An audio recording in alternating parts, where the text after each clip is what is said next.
తెల్లవారుజామున వచ్చే కలలు నిజమవుతాయా? మనం నిద్రలో కలలు చూస్తూ ఉంటాం. అయితే తెల్లవారుజామున వచ్చే కలలు ప్రత్యేకమని మీకు తెలుసా?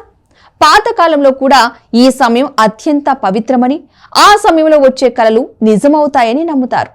ఈ తెల్లవారుజామునని బ్రహ్మముహూర్తం అంటారు. ఈ సమయం మన మనసు చాలా నిర్మలంగా, శాంతిగా ఉంటుందని విశ్వాసం కూడా ఉంది.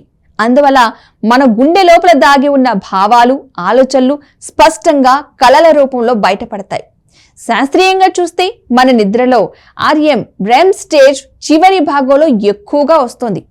ఇక ఇది చాలా మందికి తెల్లవారుజామున సమయానికి జరుగుతుంది.